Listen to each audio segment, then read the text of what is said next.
Welcome to our channel. నేను మీ Naveen. Big boss 9 భారీ సస్పెన్స్కు తెరపడింది. Title విన్నర్గా Kalyan cup తీసుకున్నాడు. కానీ ఇక్కడే అసలు సమస్య మొదలైంది.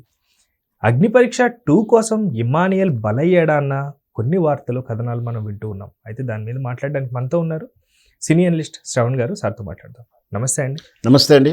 బిగ్ బాస్ 9 చాలా ఉత్కంఠగా సాగిన తర్వాత ఎట్టకేలకు కళ్యాణ్ గారు కప్ తీసుకున్నారు. ఓకే, గేమ్ అనుకోవచ్చు, గేమ్లో పార్ట్ అనుకోవచ్చు.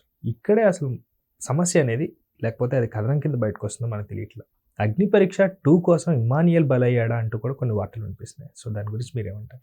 బిగ్ బాస్ 2 ఈ షోనే మొదటి నుంచి చాలా రకాలైనటువంటి వివాదాస్పదాలు, విమర్శలతో కూడుకున్నటువంటి అంశం. చివరకు విజేత విషయంలో కూడా వివాదాలే ప్రారంభమవుతున్నాయి, లేదా వివాదాస్పదం అవుతుంది. గతంలో బహుశా 7 అనుకుంటా, బిగ్ బాస్ 7 విషయంలో ఆ రైతు బిడ్డ పల్లవి ప్రశాంత్ విన్నర్ అయి బయటికి రాగానే జరిగిన తొక్కిసలాట, తర్వాత అతను కూడా జైలుకు వెళ్ళాల్సిన పరిస్థితులు, ఇక రకరకాలు జరిగినట్టు విధానం. సో ఆ మర్చిపోకముందే మళ్ళీ బిగ్ బాస్ 8 స్టార్ట్ అయింది. సరే, దాంట్లో కొంచెం మంచి చెడు జరిగింది. 9 ఇప్పుడు నిన్న ఆదివారంతో సిరీస్ కంప్లీట్ అయిందని చెప్పాలి. 105 days, నియర్లీ 15 weeks అట్లా జరుగుతూ ఉంటుంది.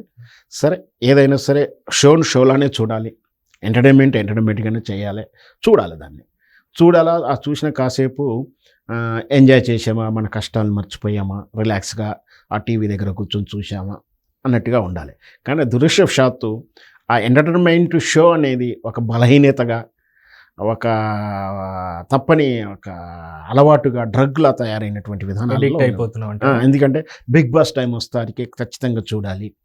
ఇంకా కొందరైతే ఇప్పుడు లక్కీలీ ఈ షో ఇప్పుడు మనకు జస్ట్ ఆన్లైన్లో లేకుండా డైరెక్ట్ ఎడిటెడ్ షోనే ఉంది. గతంలో ఆన్లైన్ షో వేరే ఉండేది, 24 hours లైవ్ ఉండేది.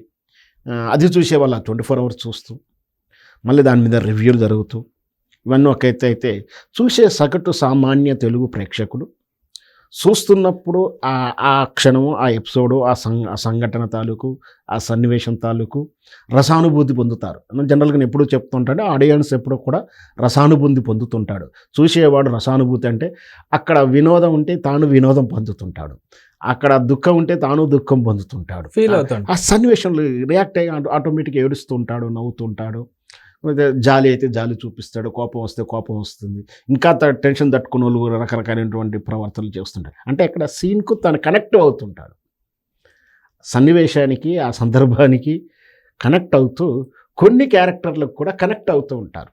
నేను చెప్పొచ్చబోయేంత ఏంటంటే, ఆ సన్నివేశాలు సినిమా అయినా సరే, షో అయినా సరే, అక్కడ ఉన్నటువంటి ఆ సన్నివేశానికి, దాంట్లో సన్నివేశ భావాలకు, దాంతోపాటు సినిమా కానీ, ఒక ఇట్లాంటి షో కానీ, ఒక సీరియల్ కానీ చూస్తున్నప్పుడు ఒక క్యారెక్టర్కు లేదా ఒక పర్సన్కు మనం కనెక్ట్ అయిపోతాము. వాడు మనోడు అనిలా చూసుకుంటాం. అట్లాంటి అని ఫీల్ అయినటువంటి గేమ్ ఆడినటువంటి పార్టిసిపేట్ ఎవరంటే ఇమాన్యువల్. ఎందుకు అంటే, నిన్న మీరు చూశారు లేదా, మొత్తం మీద నాకు అవగాహన ఉన్నప్పుడు 21 members షోలోకి వెళ్తారు, హౌస్లోకి వెళ్ళారు. చివరాఖరికి రకరకాలైనటువంటి ఫిల్టరేషను, ఎలివేషన్ ప్రక్రియ ద్వారా చివరికి 5 ఉంచడం, ఒకరు విన్నరు, ఒకరు రన్నర్ అని చేల్చడం, మిగతా 3 కన్సోలేషన్గా చూపించడం. అయినా ఆ 3 ఓడిపోయిన వాళ్ళు జీవితాన్నే కోల్పోయిన ఫీలింగ్, ఏడవడాలు, దుఃఖంలో బాధపడుతూ.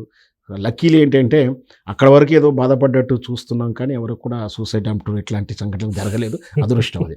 అయితే ఈ క్యారెక్టర్లు, ఆ విన్నర్ పార్టిసిపేట్ అయిన వాళ్ళు బాధపడి ఆ తర్వాత బయటకు వచ్చి తమ అక్కసును బయటపెట్టిన సందర్భాలు ఉన్నాయి.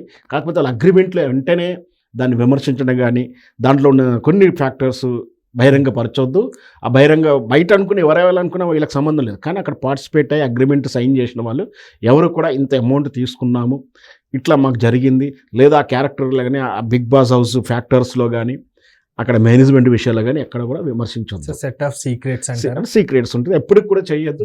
ముఖ్యంగా మొదటి సంవత్సరం 6 నెలలు అయితే చేయకూడదని ఉంటుంది. తర్వాత వాళ్ళెవరు పట్టించుకోరు, వాళ్ళెవరు చెప్పరు, చెప్పినా జనం కూడా పట్టించుకోరు. కరెంట్ అఫేర్ మీద కాన్సన్ట్రేషన్. సో కానీ ఆ క్యారెక్టర్ ఓడిపోగానే చూసి ఆడియన్స్ కూడా బాధ అనిపిస్తుంది. ఇక్కడ ఇమాన్యుయల్ ఎందుకు అంటే, ఈ 15 మంది ఏం చెప్పబోయానంటే, పార్టిసిపేట్ చేయనటువంటి ఆ 20 మెంబర్లో లాస్ట్ మిగిలిన 5గురిలో వీళ్ళందరూ కూడా తెలుగు ప్రేక్షకుడు బాగా కనెక్ట్ అయినటువంటి క్యారెక్టర్ పర్సన్ ఎవరంటే ఇమాన్యువల్. ఆటోమేటిక్ మనకు తెలిసిన పర్సన్ గెలవాలనుకుంటే నెగిటివిటీ ఏమీ లేదు, మంచి కామెడీ చేస్తాడు. జబర్దస్త్ ద్వారా కానీ అంతకుముందు శ్రీదేవి డ్రామా కంపెనీ కానీ ఎట్లాంటి గేమ్ షోలు కానీ బహుశా వేరే ఛానల్లో చిన్న షో ద్వారా వచ్చాడు. ఎక్కడ వచ్చినా కూడా ఒక సగటు సాధారణ మనిషిలా వచ్చేసి తనకున్నటువంటి టాలెంటు సమయస్ఫూర్తితోటి తనకు ఇంకా మనం అతను అనకూడదు కానీ ఒక నటుడిగానో లేదంటే అందంగా ఉండేటువంటి ఆకర్షణమైన ఫేస్ కాకుండా కేవలం తన టాలెంట్ ద్వారా తనకున్న సమయస్ఫూర్తి ద్వారా కామెడీ ద్వారా మంచిగా తీసుకొచ్చిన పేరు తెచ్చుకున్న వాటితో తెలుగు ప్రేక్షకుడికి కనెక్టివిటీ ఉన్న క్యారెక్టర్ కాబట్టి అతను గెలవాలని చాలామంది చూసి సగటు ప్రేక్షకుడు కోరుకున్నారు. ప్లస్ వాంటింగ్లీ కొంత అంతా ఒక మూమెంట్ స్టెప్ తీసుకొని ఓటింగ్ చేసే వాళ్ళు ఉంటారు, చూసేవాళ్ళు చాలామంది ఉంటారు. అందరూ ఫోన్ పట్టుకోనో లేదో అదేదో పట్టుకొని ఎస్ఎంఎస్లు మెయిల్ చేసి ఎవరు ఉండరు, కానీ కొందరు చేస్తారు. యూత్ అనుకోండి ఎవరైనా సరే వాళ్ళకు కూడా ఇమాన్యుల్ గెలవాలనుకుంటారు. చూస్తున్న తీరు కూడా ఇమాన్యుల్ వైపు పోతూ ఉంది. మొదటి 4-5 ఎపిసోడ్ల తర్వాత కానీ ఆ తర్వాత కానీ చివరికి వస్తూ ఉంటే, కానీ ఓటింగ్ శాతం చూసినా కూడా అక్కడే అలాగే ఉంది. ఓటింగ్ శాతం సరళి కూడా చూస్తుంది. కానీ సడన్గా అతను విన్నర్ కాదు రన్నర్ కూడా ఉండలేకపోవడాన్ని కొంచెం జీర్ణించుకోబోట్లేరు తెలుగు ప్రేక్షకుడు. వాంటింగ్ జరిగిందని అంటున్నారు, జరుగుండొచ్చు, జరిగిందని మనం ఏం సర్టిఫికేట్ ఇవ్వలేను, ఎందుకంటే మనం తెలవని విషయాన్ని. కాకపోతే కొన్ని సందర్భాల్లో ఏం జరుగుతుందంటే ఇది ప్రైవేట్ షో. ముఖ్యంగా చెప్పేది ఏంటంటే గవర్నమెంట్ షో అంటే ప్రభుత్వంలో అధికారికంగా జరిగేటువంటి చట్ట ప్రకారం జరిగే షోలు విధానాలు ఎంపికలు అవన్నీ వాటికి చట్ట పరిధిలో ఉంటాయి కాబట్టి కొన్ని ఫార్మాలిటీస్ ఉంటాయి. ప్రైవేట్ కాబట్టి వారి వ్యక్తిగతం. ఈ వ్యక్తిగతమైనటువంటి లేదా ఈ ప్రైవేటు ఛానల్స్ వాళ్ళు చేసేదంతా కూడా కమర్షియల్ అంటే లాభ నష్టాలతో కూడినటువంటి విషయం, ఆ ఖర్చుతో కూడిన విషయం. వాళ్ళకు ఒక బ్రాండ్ కంపెనీ వాళ్ళు స్పాన్సర్ చేస్తుంటారు. వాళ్ళ ఇష్టం మేరకు కానీ వాళ్ళ సూచనల మేరకు కానీ లేదా వాళ్ళ స్నేహితుల విషయంలో వాళ్ళే గెలవాలని కానీ అట్లాంటి గైడ్లైన్స్ ఉన్నాయని ఒక వార్త ఉంటుంది. సో ఏదైతేనేమో ఇమాన్యుల్ ఓడిపోవడం చాలా బాధగా అనిపించింది ప్రేక్షకుడికి.